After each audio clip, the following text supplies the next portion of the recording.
Let me introduce the main points along Jeju Olle Route 13. First, Spot 1, the Special Forces Forest Trail, Gomok Forest Pathway, and Gosari Forest Pathway. The real charm of Route 13 will be found at the forest path from the Special Forces Forest Trail through Nakcheon-ri Village. Some 50 Special Forces members restored and maintained the Special Forces Forest Trail for 2 days, which is 3 kilometers long with 7 sections. They restored the path in the forest that had been cut off from traffic. Isn't this why you might feel the mysteriousness of walking down the path? Leaving the Special Forces Forest Trail, you can see very unique paths with their own charm, including Joran Forest Pathway, Gomok Old Tree Forest Pathway, Gosari Brackens Forest Pathway, Hadong Forest Pathway, and Gomang Forest Pathway. You will walk in awe in the various forms of the Jeju Forest. Gomok Old Tree Forest Pathway is where a very old tree attracts you, and Gosari the Brackens Forest Pathway is where you can see a lot of bracken in springtime. That's why the Jeju Olle Foundation named them like that, after the Jeju dialect of old tree and brackens. Passing the forest pathways on the Jeju Olle Trail, were you surprised by the various forms of Jeju forests? Hiking while knowing the name of the forest will make the view of the trail more meaningful.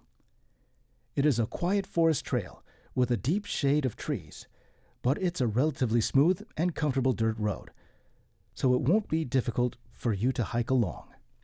However, please be sure to check the signpost on the fork road to avoid getting lost. Next, Spot 2, Nakcheon-ri Ahop-gut Village.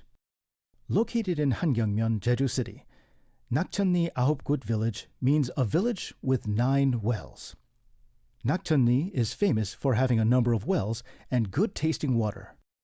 Jeogo-hulmul, also called Jeogalmul, which is believed to be made by wild pigs even before people lived there, is in the center of Nakcheon-ri and is the origin of the history of the village. Nakcheon-ri is the place where the first blacksmith's workshop started in Jeju about 350 years ago. After digging up clay, the main ingredient of the blacksmith's work, the 9 holes in the ground were filled with water and they became wells. Then, they say that there was an unending line of cows, horses, and women with mulhabok, which is the traditional water jar around the well. These days, the springs are used as a source of fresh water for fishing and agriculture. Now, shall we go to the entrance of Nakcheon-ri Ahop-gut Village? The first thing that stands out is a huge chair sculpture. For 3 years, from 2007, Nakcheon-ri villagers cut and trimmed wood and made the gate with a 3-story chair. Also, about 1,000 chair sculptures were installed to build the chair park.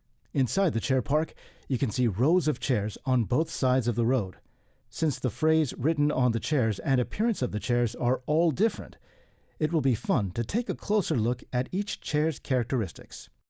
Wait, you can also experience various things in Nakcheon-ri Ahop-gut Village. Using barley grown in the village, they always have hands-on experience programs like making barley pizza, making barley bread, and making barley hand-torn noodles. If you want to join the program, please make a reservation in advance. Please refer to this if you want to appreciate Nakcheon-ri Village a little more.